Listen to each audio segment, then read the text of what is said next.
L'état de la pauvreté en France, c'est le titre du rapport 2016 du Secours catholique.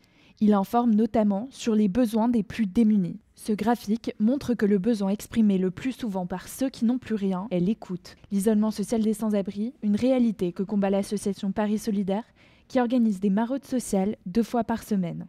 Donc en fait, le but des maraudes, c'est d'aller à la rencontre des personnes sans abri de la rue, en utilisant le prétexte de leur apporter du thé, du café, des madeleines.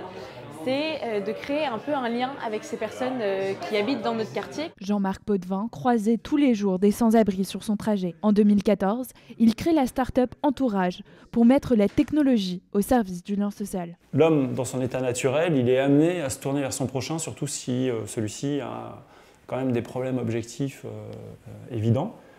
Et en fait, on désapprend en disant j'ai pas le temps, je peux pas prendre toute la misère du monde sur les épaules. Il y a des associations qui s'en occupent, c'est pas mon problème, etc. Mais ça, c'est pas l'élan naturel. L'élan naturel, il est quand même d'aller vers l'autre.